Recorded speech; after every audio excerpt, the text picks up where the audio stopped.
Hello students, welcome back to my YouTube channel daily inspiration. तो कैसे हैं आप सब? आई होप सभी अच्छे होंगे। तो आज का हमारा टॉपिक है सामाजिक रचना, सोशल कंस्ट्रक्शंस। क्वेश्चंस किस तरह से बनते हैं देखें हम। तो सामाजिक रचना क्या है, सामाजिक संरचना का महत्व बताइए। तो चलो देखते हैं आंसर क्या बनेगा इसका। समाज के निर्माण की प्रक्रिया सतत परिवर्तनशील है। देश काल और परिस्थिति के साथ साथ मानसिक विकास के आधार पर समाज की रचना में भी परिवर्तन हुआ। ठीक है, जैसे जैसे मानसिक विकास हुआ उसी के साथ साथ समाज की हमारी संरचना में भी चेंज होते रहे। व्यक्ति विभिन्न आधारों से अलग अलग संगठन में विभाजित हुआ और फिर उसका वही समाज बन गया। वही विशेषता उसकी सामाजिक रचना का आधार बन गई। इस तरह सामाजिक रचना के आधार को हम निम्नलिखित बिंदुओं के आधार पर समझ सकते हैं। सामाजिक आधार हैं कौन कौन से? जाति एवं वर्ग, धर्म, संस्कृति, परस्पर मान्यता, विवाह, संस्कार, लिंग। ठीक है, अब सबसे पहले बात करेंगे जाति और वर्ग के बारे में। क्या है? प्राचीन समाज का आधार जातिगत रहा है। जो प्राचीन समाज था उसका जो आधार था वो क्या था? जातिगत था। जाति व्यक्ति का समूह द्वारा होने वाले कार्यों पर आधारित होती थी। पहले क्या था? जो जाति थी वो व्यक्ति के समूह द्वारा होने वाले कार्यों पर आधारित थी। उसी तरह समाज में रहने वाले व्यक्तियों ने स्वयं को वर्ग के आधार पर विभक्त कर लिया। जैसे आर्थिक, सामाजिक, राजनीतिक, व्यावसायिक आदि ने समाज की संरचना को प्रभावित किया और इसे प्राप्त कर अलग अलग समाज बनते चले गए। नेक्स्ट पॉइंट है धर्म। भारत विश्व का संभवतः एकमात्र देश है जहां विभिन्न धर्मों के समान रूप से सम्मान दिया जाता है। भारतवासियों को अपने धर्म के पालन पोषण करने की स्वतंत्रता होती है। यही कारण होता है कि यहाँ धर्म के आधार पर भी समाज का विभाजन देखने को मिलता है। और हिंदू, मुस्लिम, सिख, ईसाई, जैन, बौद्ध, फारसी आदि। पॉइंट नंबर 3 क्या है? संस्कृति। हर जाति एवं धर्म की अपनी मान्यताएं, संस्कार होते हैं जिनका पालन व्यक्ति करता है। उनका पहनावा, खान पान, पूजा, उत्सव आदि व्यक्ति को भिन्न भिन्न समाज के रूप में पहचान प्रदान करते हैं। बंगाल में काली माता की पूजा, महाराष्ट्र का गणेश उत्सव, बिहार का छठ महोत्सव, उत्तर प्रदेश का तीज आदि इन संस्कारों संस्कृतियों में आशा रखने वालों का अपना समूह निर्मित हो जाता है जो उसी समाज के रूप में जाना जाता है। ठीक है, नेक्स्ट पॉइंट है परंपराएं एवं मान्यताएं। परंपराएं एवं मान्यताएं किसी भी समाज की उसकी पहचान कायम रखने में सहायक होती हैं। जितनी स्वस्थ परंपराएं होंगी वह समाज उतना ही उन्नतशील हो जाएगा। रूढ़िगत एवं अंधविश्वास मान्यताएं उस समाज के विकास में बाधक होती हैं।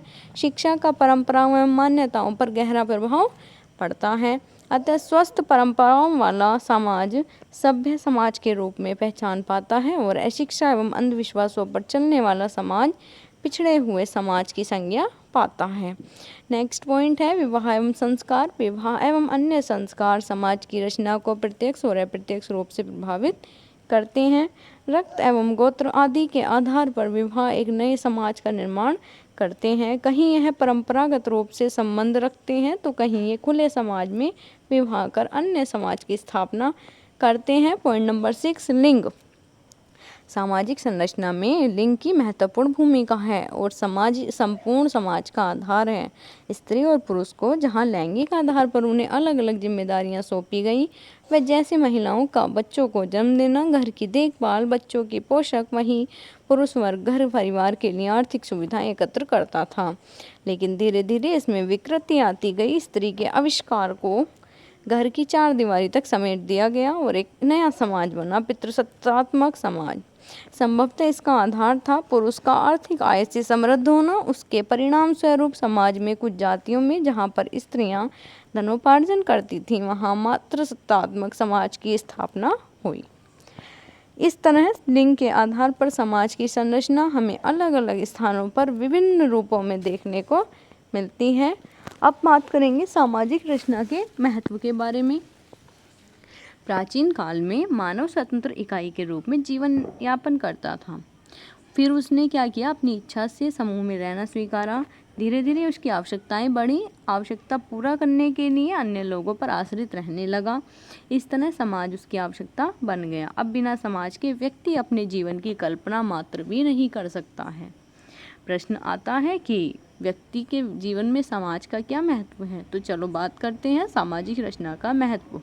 पॉइंट नंबर 1, भावात्मक संबल, सुरक्षा, परस्पर निर्भरता, सर्वांगीण विकास, आध्यात्मिक विकास, भौतिक विकास, व्यक्ति पर नियंत्रण, व्यक्ति को सामाजिक बनाने हेतु परस्पर सहयोग की भावना। अब पॉइंट नंबर 1 है भावात्मक संबल।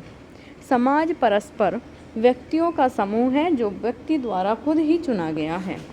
इस समूह में वह अपने दुख सुख एक दूसरे से बांटता है, जिससे उसे भावनात्मक संबल प्राप्त होता है। सुरक्षा समाज में रहकर व्यक्ति स्वयं को सुरक्षित अनुभव करता है। जन्म से मृत्यु तक व्यक्ति समाज के संरक्षण में रहना चाहता है, जहाँ उसे सामाजिक, आर्थिक, राजनीतिक सुरक्षा, मनोवैज्ञानिक सुरक्षा, भावात्मक और शारीरिक सुरक्षा व्यक्ति को समाज में रहकर ही प्राप्त होती है। पॉइंट नंबर 3, परस्पर निर्भरता। व्यक्ति अकेले रहकर अपनी आवश्यकताओं की पूर्ति नहीं कर सकता, इसके लिए उसे दूसरों पर निर्भर होना पड़ता है। समाज में रहकर उसकी निर्भरता की पूर्ति होती है। वह समूह में रहकर एक दूसरे के साथ काम करना सीख जाता है। एक दूसरे की आवश्यकताओं को पूरा करने से परस्पर सहयोग का भाव उत्पन्न होता है। पॉइंट नंबर 4, सर्वांगीण विवाद। एकांत में रहने वाला व्यक्ति या तो सन्यासी या पागल हो सकता है, सामाजिक प्राणी नहीं। कारण समाज में रहकर ही उसका सर्वांगीण विकास होता है और यथा भाषिक विकास, व्यवहार, बौद्धिक, आध्यात्मिक, भावात्मक विकास आदि। इस दृष्टि सहज के रूप में कहा जा सकता है कि समाज एक प्रशिक्षणालय है, जहाँ रहकर व्यक्ति को जीवन संबंधी कौशल का विकास होता है। पॉइंट नंबर 5, आध्यात्मिक विकास। मानव जीवन में भौतिकता एवं आध्यात्मिकता का समान महत्व होता है। दोनों के संतुलित विकास से ही मनुष्य का जीवन सुखद रहता है। समाज की अवधारणा में मानव जीवन को 4 आश्रमों में विभक्त किया गया है, जिससे संन्यास आश्रम भी एक आश्रम है, जो मानव को जीवन में अध्यात्म की ओर ले जाता है, जो सिखाता है कि केवल लेना ही हमारा धर्म नहीं होता है, देना भी हमारा फर्ज है। इसके लिए लेन देन का संतुलन सही जीवन का संतुलन बना रहता है। पॉइंट नंबर 6 क्या कहता है, भौतिक विकास। जीवन में 4 पुरुष बताए गए हैं, धर्म, अर्थ, कर्म और मोक्ष। इनमें अर्थ का संबंध भौतिकता से। जीवन यापन में अर्थ की महत्वता है।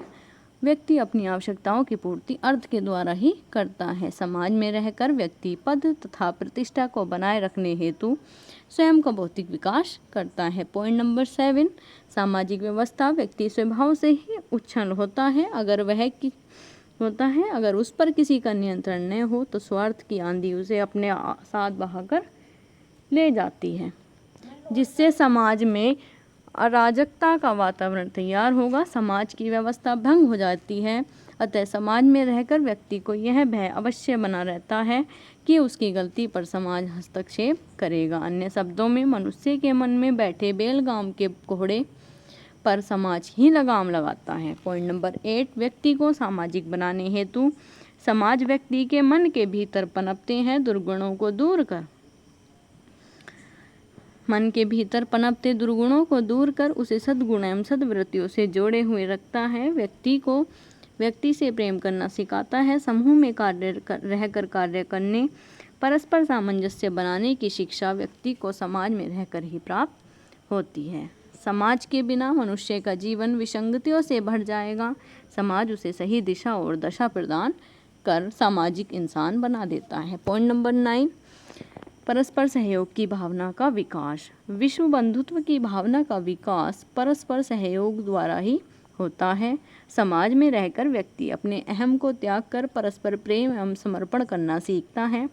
एक दूसरे के काम में सहयोग करना, दूसरों के दुख में साथ देना, उससे भी बढ़कर एक दूसरों के विचार को सुनना और स्वीकार करना, यह भाव उसे समाज ही सिखाता है। इसी के साथ हमारा आज का टॉपिक कंप्लीट होता है। अगर आपको क्लास अच्छी लगे तो लाइक, शेयर और कमेंट ज़रूर करना और चैनल को सब्सक्राइब कर देना और बेल आइकन को प्रेस कर देना, जिससे कि मेरी आने वाली सभी वीडियोस की आप सभी तक नोटिफिकेशन सबसे पहले पहुंच जाए। इसी के साथ बाय बाय स्टूडेंट्स, मिलते हैं एक नई वीडियो में। तब तक के लिए बाय बाय, टेक केयर।